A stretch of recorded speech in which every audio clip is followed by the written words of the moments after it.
capítulo de número 43, de 1 a 7. Isaías, capítulo de número 43, de 1 a 7 é o nosso texto desta quinta-feira. Vamos lá então, irmãos, ver o que Deus nos tem a dizer e aí passamos a estudar a sua palavra lá em Isaías 43, de 1 a 7. Eu farei a leitura. Os irmãos acompanhem, por favor, tá bom? 43, de 1 a 7. Então diz assim o texto sagrado: mas agora, assim diz o Senhor, que te criou, ó Jacó, e que te formou, ó Israel. Não temas, porque eu te remi, chamei-te pelo teu nome, tu és meu. Quando passares pelas águas, eu serei contigo. Quando pelos rios, eles não te submergirão. Quando passares pelo fogo, não te queimarás, nem a chama arderá em ti. Porque eu sou o Senhor teu Deus, o Santo de Israel, o teu Salvador. Dei o Egito por teu resgate, e a Etiópia e Sebá por ti. Visto que foste precioso aos meus olhos, digno de honra, eu te amei.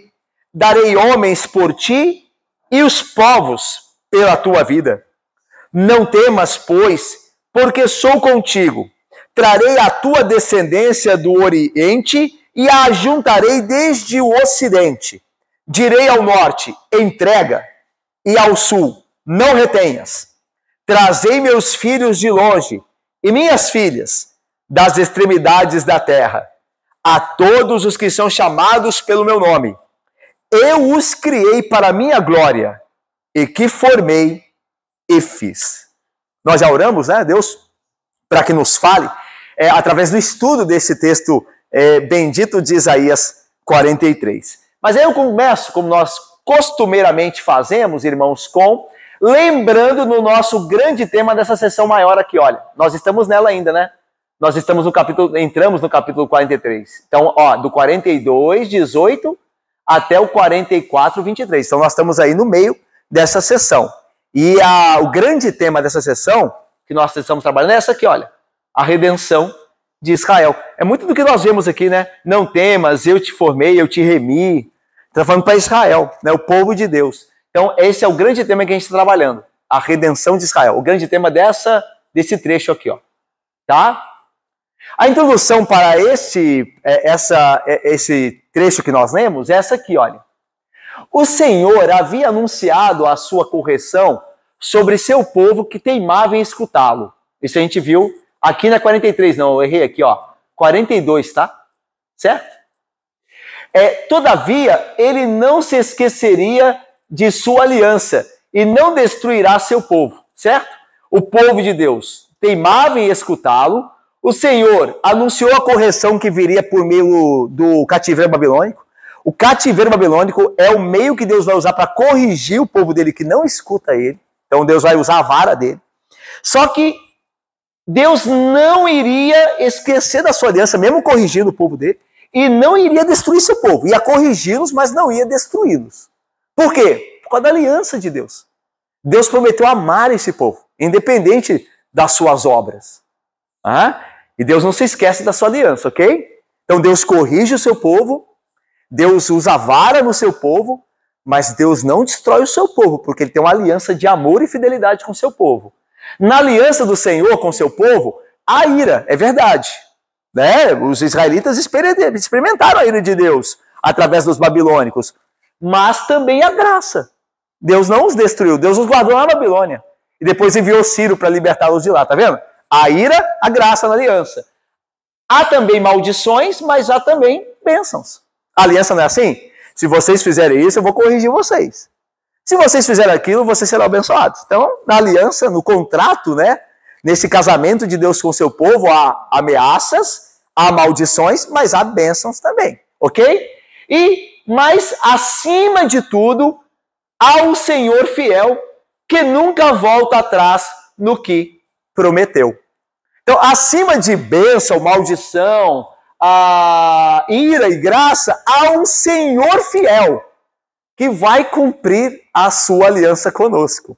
É porque ele prometeu. Ele vai nos amar até o fim. A gente cantou, lembra? E sempre me amarás. Sempre me amarás. Por quê? Porque Deus entrou numa aliança com o seu povo. Ele deu a sua aliança de amor ao seu povo. É mesmo um povo pecador. Deus ama esse povo e vai redimir esse povo, vai transformar esse povo, vai salvar esse povo.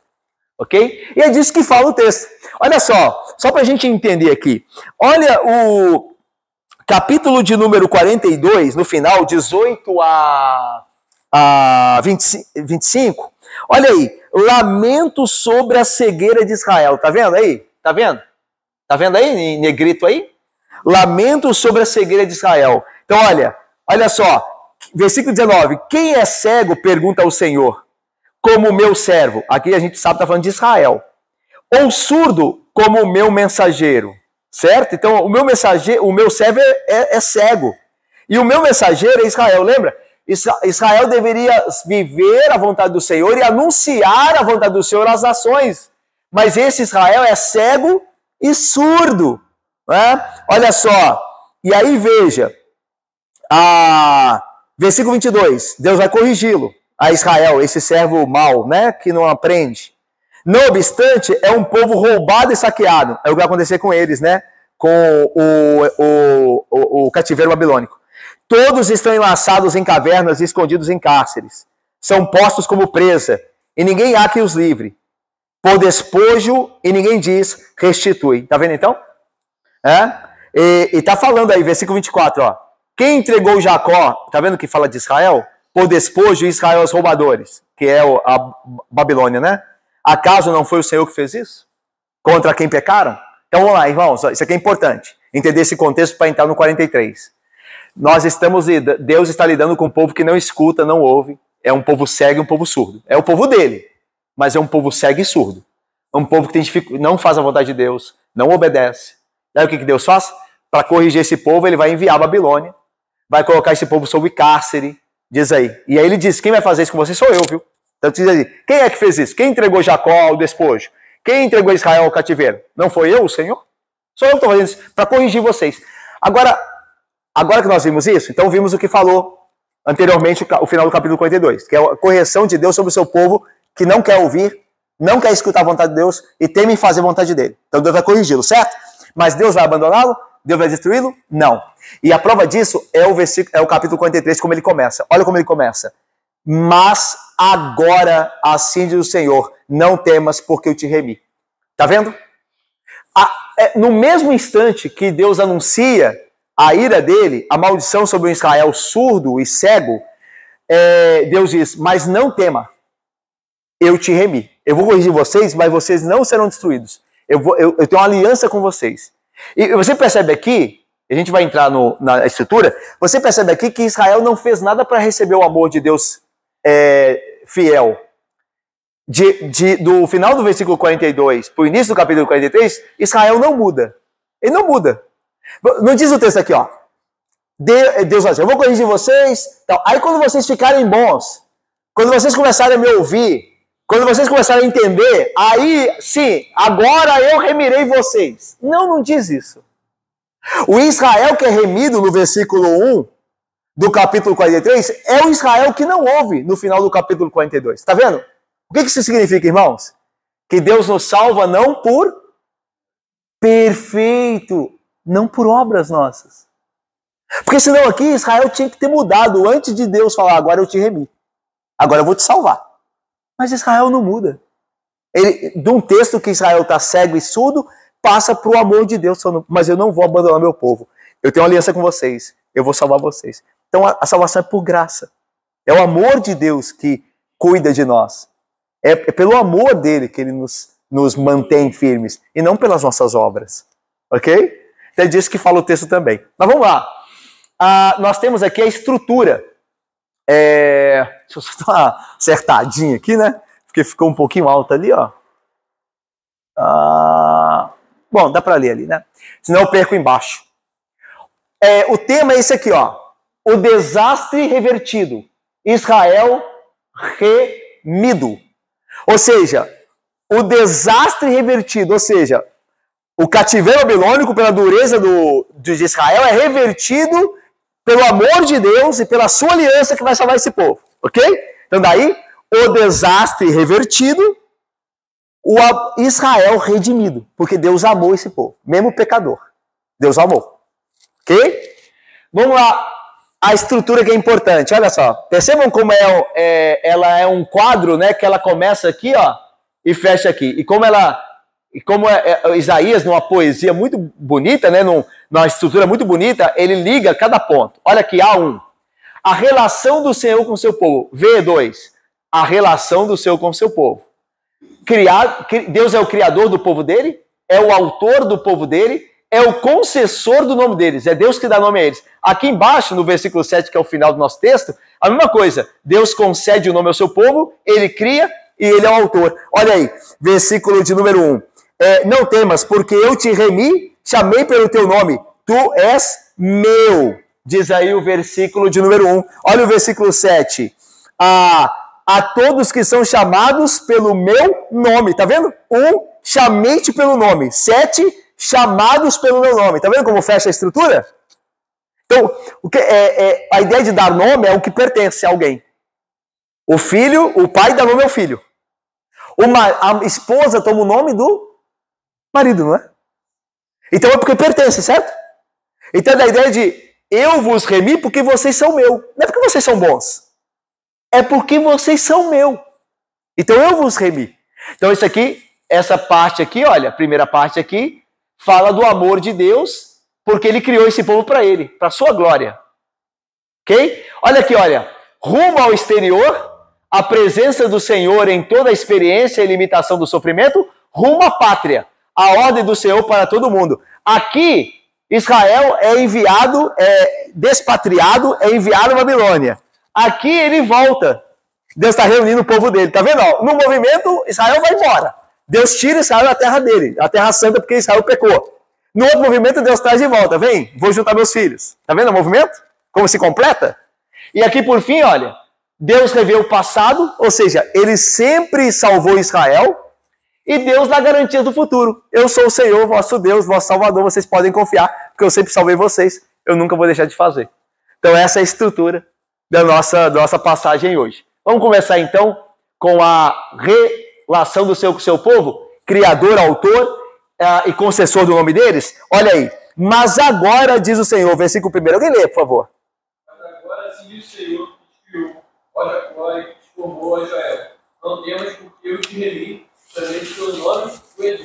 Então, mas agora, ou seja, imediatamente a descrição, né, dos pecados de Israel, de cegueira e surdez, Denise, imediatamente Deus já fala de salvação. Por quê? Porque não depende do homem, não depende de quem quer ou de quem corre, mas de Deus usar a sua graça. Lembra que Paulo vai falar isso? Lembra que Paulo vai falar isso, Daiane e Leila?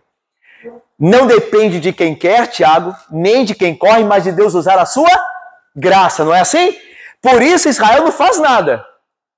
Deus anuncia a correção e ao mesmo tempo ele anuncia a redenção. Porque depende de Deus. Tanto a correção quanto a redenção. Não depende de nós. Então, mas agora mesmo, imediatamente, assim diz o Senhor. A ideia de o Senhor, meus irmãos, salienta a solidez do chamado. Quem é que está falando com vocês? É o Senhor, aqui é o Yahvé, né? É o Deus da aliança, o Deus que prometeu guardar vocês. Então, a ideia aqui, meus irmãos, essa invocação do nome de Deus aqui, é para dar ao povo, Heloísa, segurança de quem é que está chamando eles, quem é que está falando com eles. Por quê? Porque o problema do povo na Babilônia, o povo de Deus, o povo judeu, na Babilônia, o problema deles é o medo. Eles têm medo. A ideia é que eles têm medo de Deus não existir. Porque veja só, nós sempre ouvimos falar de um Deus poderoso quando nós estávamos lá em Jerusalém. Mas esse Deus não nos guardou, eles entendiam a princípio, das mãos dos babilônicos. Será que esse Deus nosso existe? Será que nós não estamos sozinhos? Ao acaso? Então hoje nós podemos pensar e ficar com o mesmo medo. A gente vê o que está acontecendo com o mundo. A gente pode pensar, será que Deus existe? Será que nós não estamos sozinhos nesse mundo? As coisas, os maus prosperam, os justos sofrem, A justiça é invertida, a verdade é solapada. Será que Deus existe? Okay. E aí o Senhor se apresenta, ele lembra, eu, o Senhor, eu estou aqui. Né? Não só existe, como eu farei valer a minha aliança. Então, assim diz o Senhor, Deus tem uma aliança com o povo, Deus que não se esqueceu do povo. E aí diz, e olha só o que diz, que te criou, ó Jacó, e que te formou, ó Israel. Não temas porque eu te remi, chama-te-ei pelo teu nome, tu és meu. Percebe a progressão da intimidade de Deus com o povo? Olha só, eu te criei, eu te formei, eu te amei, eu te chamo pelo nome. Então a ideia de vai afunilando, Karina. Deus não só criou aquele povo. A ideia de criar aqui, o bará, é o mesmo verbo usado em Gênesis 1. No princípio criou Deus os céus e a terra. Bará. É o mesmo verbo aqui. Eu te criei, Israel. Então a ideia, olha só, a ideia de Deus é a seguinte, aqui que o profeta Isaías fala.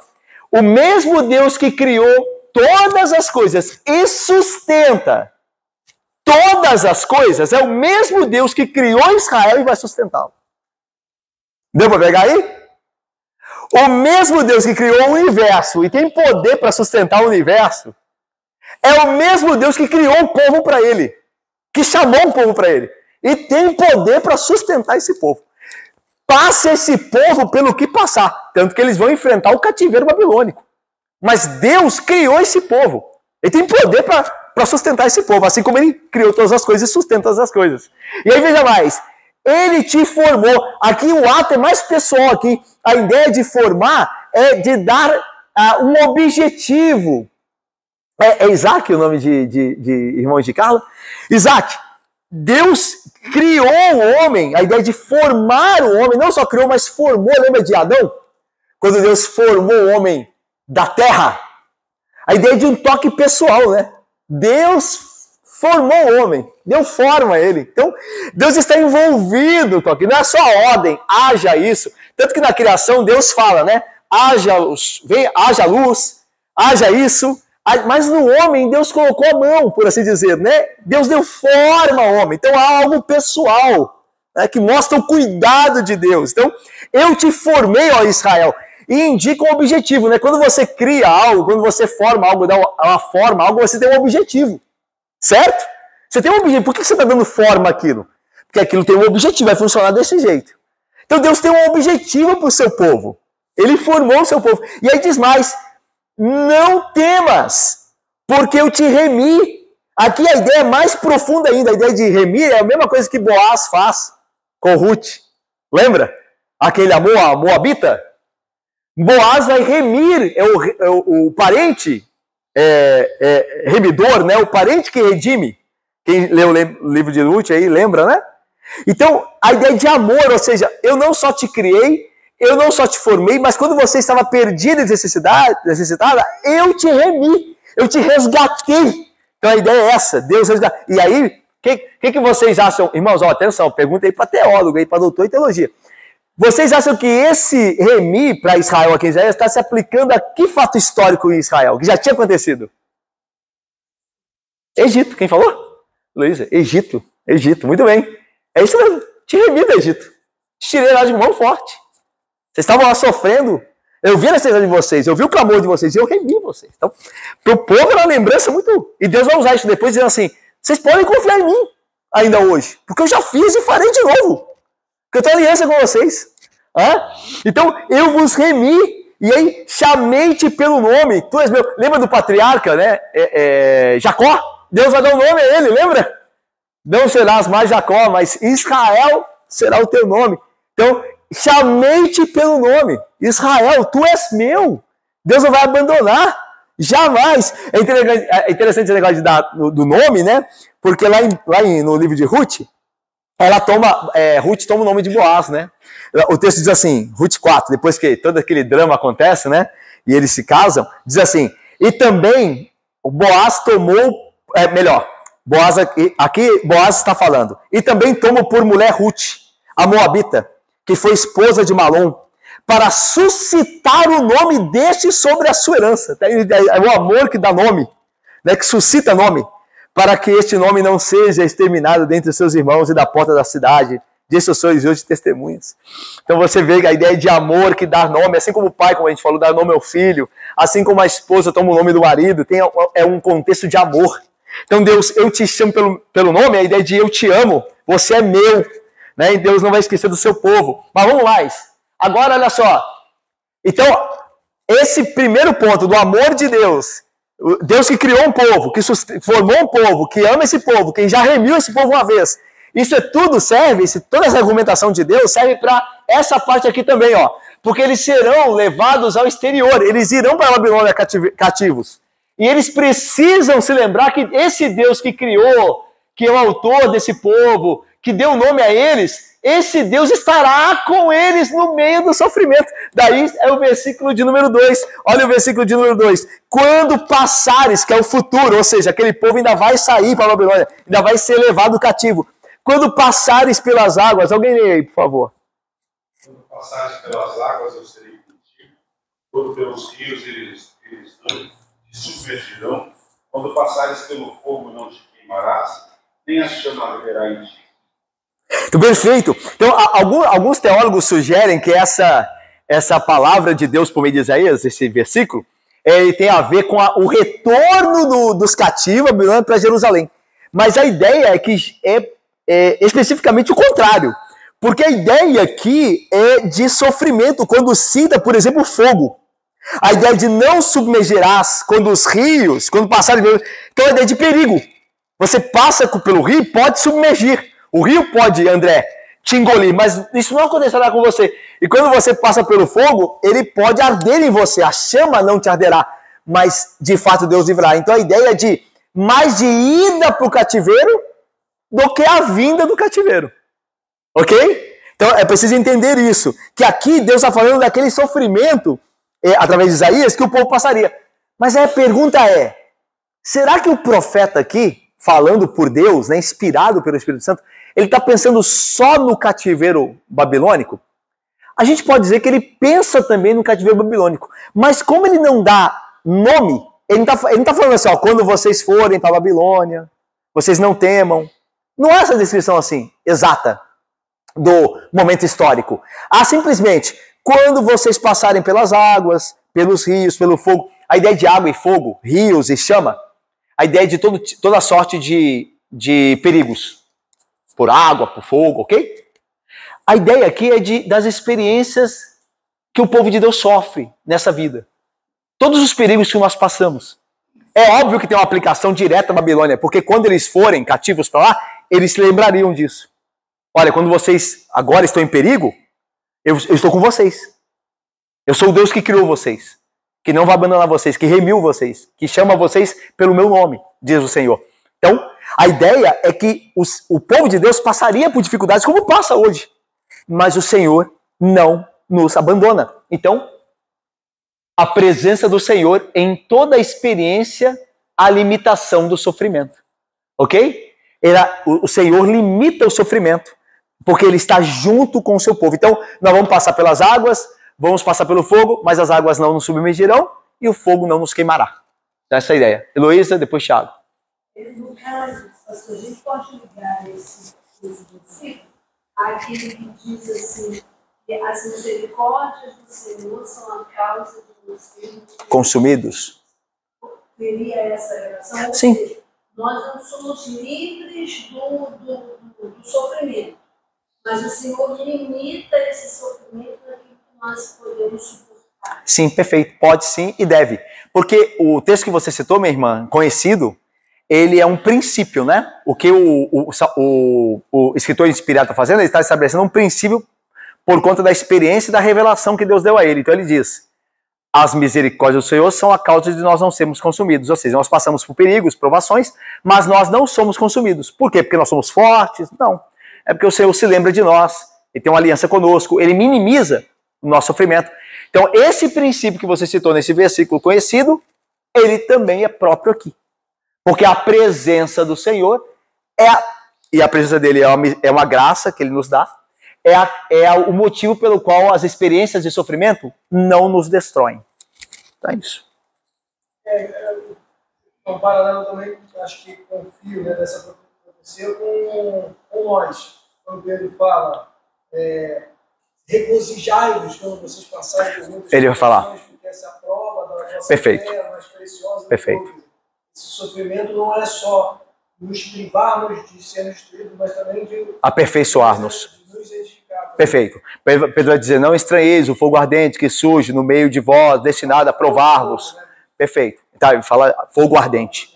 Que aqui tem fogo também. Aliás, lembrar sempre na Bíblia que fogo, geralmente, fogo, quando a Bíblia usa o termo, quando não é, obviamente, um dos elementos, né? Fogo, água, né? Porque há textos que o contexto é esse, é só fogo.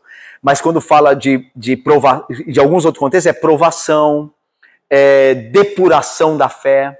É muito simbólico que Sadraque, Mesaque e Abednego fossem lançados na fornalha ardente. Porque ali é fornalha mesmo, de fogo mesmo. Mas ali simboliza também o quê? A purificação da fé deles. A fé deles é provada por meio da fornalha. Então o fogo que poderia queimá-los acaba que serve de símbolo de purificação de fé.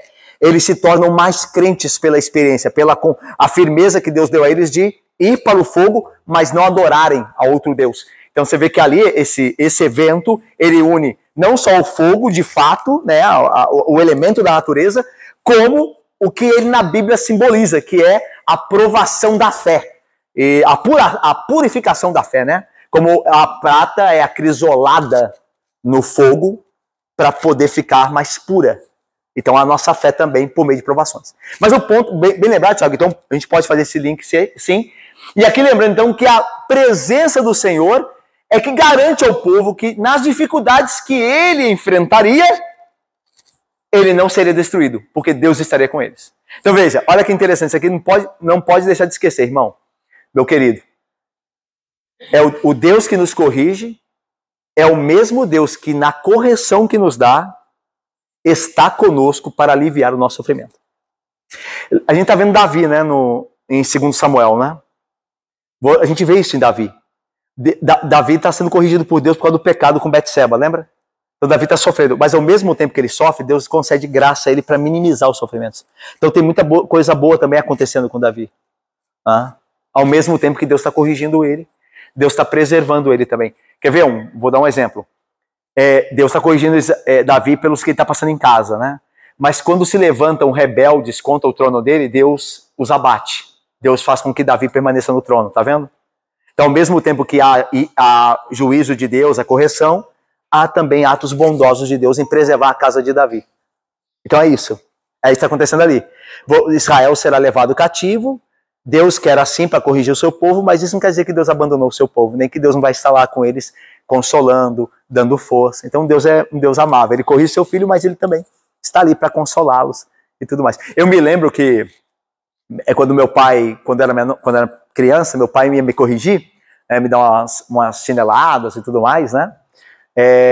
E não tenho trauma nenhum, né? Só fala de trauma, que dá trauma e tal, né? A Bíblia fala, né? A Bíblia dá um aviso aos homens que são violentos com seus filhos. A Bíblia fala lá, quando nós formos corrigir nossos filhos, que nós não nos excedamos sendo violentos com ele para machucá-los. A Bíblia diz, não se exceda a ponto de machucar o seu filho. Então a Bíblia sabe que tem pais que podem abusar disso, descontar raiva em filho, e a Bíblia nunca ordenou isso. Então falar que a Bíblia manda bater em criança que não sei... Não, a pessoa não leu direito. A Bíblia é contra isso, tem um texto para isso. Agora a Bíblia usa também a correção à vara própria, sem causar dano, né? Tem até o reverendo Ludiero, né? Lá em Belo Horizonte falava, né? Que Deus deu o bumbum pra gente pra um lugar macio pra você bater ali, né? Ali não causa dano nenhum, né? Que ele é maciozinho, a gente dá umas paneladas, ele dói, mas não causa dano, né? Então Deus fez aqui um lugarzinho pra criança apanhar, né? Então, e obviamente com amor, né? Obviamente a correção, mas não a ponto de matar a criança, de machucá-la. Mas a ideia é de ligar a criança a erro, dor, né? Ela sente dor, porque ela errou, ela vai saber que, toda vez que eu erro, vem dor. E vai crescer assim, né? Eu não posso pecar porque vem dor. Então, quando meu pai me chamava para me corrigir, ele me explicava, né? Por que ia me bater. Então ele falava comigo, você lembra que falei que não podia fazer isso, a Bíblia diz que você fez, então você vai ser corrigido. E eu lembro que meu pai chorava, né? Tinha dia que ele chorava, ele ia bater em mim e ele começava a chorar antes, né? O pai, eu que vou apanhar, você que tá chorando, né? Aí, mas chorava, mas me batia, não desistia não. Chorava, me batia e depois me abraçava. Engraçado. Depois me abraçava, olha, isso é pro seu bem. Tá vendo? A ideia de ira, correção e amor ali. E eu nunca, graças a Deus, isso foi uma bênção para mim, nunca foi trauma. Porque não era só um amor mesquinho que não corrigia. Que deixava fazer o que eu quiser e não me corrigia. E ao mesmo tempo não era correção violenta. Porque havia amor. Então olha como a Bíblia nos ajuda, né? Como Deus, ele vai imprimindo, no caso a meu pai, um pecador como nós, mas um redimido, vai imprimindo o caráter dele nos seus servos, né? Os seus servos vão ficando parecidos com ele, né? Então na hora de corrigir alguém, os seus servos lembram-se de como é que Deus nos corrige. Eles fazem, né? Isso eu lembrei aqui. Então essa ideia aqui. E, meus irmãos, eu vou até essa parte aqui, do 3, e aí eu paro, e na quinta-feira que vem eu continuo, tá bom? Com vocês. 3, alguém leia para mim o versículo 3, por favor? Eu sou o Senhor, teu Deus, Santo de Israel, teu Salvador. Veio o Egito, teu resgate, a Etiópia e Sebá por ti. Perfeito. Olha aí, porque eu, o Senhor, teu Deus, o Santo de Israel, o teu Salvador, dei o Egito por teu resgate, e a Etiópia e Sebá por ti. A ideia aqui, meus irmãos, é que as promessas do versículo 2, elas estão enraizadas no Senhor e nos seus feitos pelo seu povo no passado. A ideia é a seguinte: quando vocês passarem por águas, vocês não se submergirão. Quando vocês passarem por fogo, vocês não se queimarão. E agora esse é o versículo 2. Aí o versículo 3 diz assim: porque eu, Senhor, já fiz isso, lembra? Eu já fiz isso. Eu já tirei vocês da opressão e vocês foram salvos de lá, sem nenhum dano. Então essa é a ideia. Por isso diz aqui, versículo 2 diz: porque eu, Senhor, teu Deus, o Santo de Israel. Irmão, são 3 títulos: o Senhor, teu Deus e Santo de Israel. 3 títulos. Aliás, 4, né? O teu Salvador. Então, Senhor, Deus, Santo e Salvador. E agora veja, todos eles Deus se revela com todos esses 4 títulos a Moisés, dentro do contexto do Êxodo. Todos eles. Em Êxodo 3,14, Deus diz: eu sou o Senhor. Ele diz a Moisés, que vai tirar o povo do Egito. Quando eu for a eles, quem direi que me enviou? Quem direi eu que me enviou? E o Senhor diz: você dirá que eu sou, o Senhor te enviou. Então é um título que Deus usa para falar com Moisés de redenção do povo, de salvação ao povo no Egito. Teu Deus é o título de Êxodo 20, quando tem os 10 mandamentos, André. E ali Deus fala assim: eu sou o Senhor, teu Deus, que te tirei da casa do Egito, da casa da servidão. Lembram-se? Eu, o Senhor... Então veja, olha só como o contexto de libertação dos títulos. O Senhor é como Deus se revela a Moisés em Êxodo 3:14, antes de Moisés ser enviado para o Egito. Êxodo 20 é depois que o povo sai do Egito, Salomão de Sinai vai receber os mandamentos. Êxodo 20, teu Deus. O Santo de Israel aparece em Levíticos 11, quando Deus está dando todas as instruções com relação à adoração. Deus fala: eu sou o santo. Vocês devem se santificar. Levítico trata de santidade, lembra? Os sacerdotes, a pureza cerimonial, lembra? E aí a ideia de Deus dizer assim: sede santos porque eu, perfeita, tá vendo? Então o santo de Israel dentro do contexto da libertação do Egito. E o povo agora que está consagrado a servir a Deus porque Deus o salvou do Egito. E teu Salvador, Êxodo 14:30. Deus chama de Salvador. Quer ver? Veja lá, Êxodo 14, versículo de número 30. Olha aqui, olha. Êxodo 14, 30. Assim, o Salvador, né? Olha só. Assim o Senhor livrou, aí mesmo o verbo que pode ser traduzido por salvou Israel, naquele dia, da mão dos egípcios, a verdadeira salvação. E Israel viu os egípcios mortos na praia do mar. Aí 15:12, no cântico de Moisés, celebrando a fidelidade de Deus. Fidelidade de Deus está sendo lembrada aqui agora, irmãos, aqui ó. Deus revê o passado com o seu povo. Então Deus quer que esse povo que ele criou, saiba que ele, o Senhor, anda com eles e que eles podem confiar em Deus, porque Deus está mostrando que no passado ele sempre foi fiel.